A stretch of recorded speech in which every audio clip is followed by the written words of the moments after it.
ہم اس ویڈیو میں ایسی سورہ کی بات کریں گے جس سورہ کو پڑھنے سے آپ کو نصف قرآن پڑھنے کے برابر ثواب ملتا ہے۔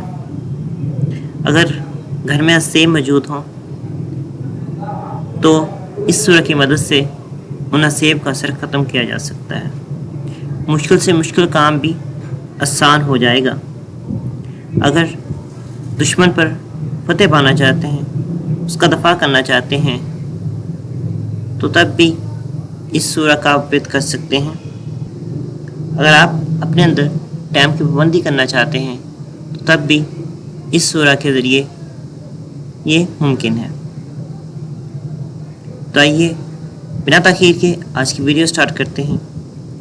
ویڈیو سٹارٹ کرنے سے پہلے ناظرین سے میری ریکویسٹ کہ اگر آپ نے ابھی تک ہمارے چینل کو سبسکرائب نہیں کیا تو کائنڈلی چینل کو سبسکرائب کیجیے گا، ویڈیو کو لائک اور شیئر بھی ضرور کیجیے گا تاکہ دوسرے لوگ بھی اس سے استفادہ حاصل کر سکیں۔ Who is the loved one? Who is Ar-Rahman? اللہ کے اتنے قریب ہو جاؤ کہ اللہ کے اتنے قریب ہو جاؤ کہ تم دعا مانگو اور فرشتے آمین کہیں۔ اعوذ باللہ من الشیطان الرجیم، بسم اللہ الرحمن الرحیم۔ یوٹیوب کے m.m فہیم چینل کے ساتھ میں ہوں محمد فہیم۔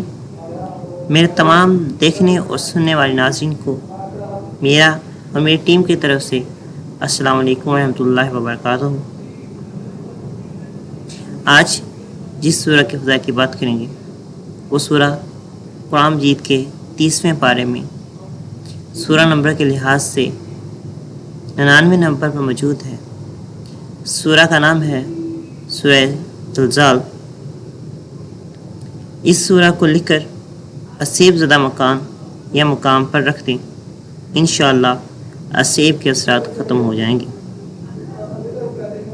اس کے علاوہ اگر مشکل سے مشکل کام بیان پڑا ہے تو اس کو آسان کرنے کے لیے اس سورت کو 143 مرتبہ 7 دن تک پڑھیں، انشاءاللہ اللہ تعالیٰ کرم فرمائیں گے اور کام آسان ہو جائے گا۔ اس سورت کو روزانہ بعد نماز فجر پڑھنے کا معمول بنا لینے سے دل میں خوف الہی پیدا ہوگا، دل نیک اعمال کی طرف بے حد مائل ہوگا۔ حضرت ابو ہریرہ رضی اللہ تعالیٰ عنہ سے روایت ہے کہ سرکار دو عالم خاتم النبیین آقائے دو جہاں حضرت محمد صلی اللہ علیہ وسلم نے فرمایا، جو شخص رات کو سورہ زلزال پڑھے تو اسے نصف قرآن کے برابر اجر دیا جائے گا۔ اگر آپ یہ معلوم کرنا چاہتے ہیں کہ آپ پر جادو کے اثرات ہیں اور وہ اثرات آپ پر کس نے کیے ہیں، تو یہ ویڈیو ہم ایک تو پہلے بنا چکے ہیں، جس کا لنک نیچے ڈسکرپشن میں موجود ہے، آپ اس کے ذریعے یہ معلوم کر سکتے ہیں۔ اگر دشمن کے ذلیل ہونے اور دفاع ہونے کے لیے سورہ زلزال کو باوضو روزانہ 48 بار بلا ناغہ پڑھیں، انشاءاللہ دشمن ذلیل ہوگا اور دفاع ہو جائے گا۔ ٹھیک وقت پر بیدار ہونے کے لیے بھی آپ اس سورہ کو پڑھ سکتے ہیں۔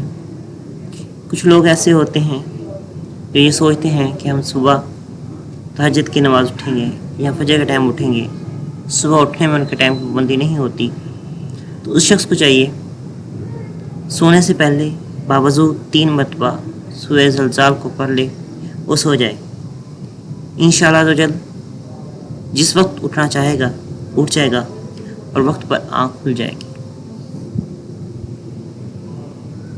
آئی ہوپ ہماری آج کی ویڈیو کو آپ نے پسند کیا ہوگا۔ اگر آپ کو ان مسائل میں سے کوئی مسئلہ درپیش ہو تو بتائے گئے وظیفے پر عمل کریں، انشاءاللہ آپ ضرور استفادہ حاصل کریں گے۔ اسی کے ساتھ ساتھ میری اپنے ناظرین سے ایک بار پھر ریکویسٹ کہ آپ نے اگر ابھی تک ہمارے چینل کو سبسکرائب نہیں کیا تو چینل کو سبسکرائب کیجیے، ویڈیو کو لائک کیجیے گا اور شیئر بھی ضرور کیجیے گا۔ اس کے ساتھ ساتھ اگر آپ چاہتے ہیں کہ ہمارے وظیفے آپ کو ملتے رہیں تو بیل آئیکن پر بھی کلک کریں، جیسے ہی کوئی نئی ویڈیو اپلوڈ کریں گے تو آپ کو نوٹیفیکیشن وصول ہو جائے گا۔ اللہ تعالیٰ آپ سب کا میرا حامی و ناصر ہو. اپنی دعاؤں میں ہمیں یاد رکھیے گا. السلام علیکم ورحمۃ اللہ وبرکاتہ.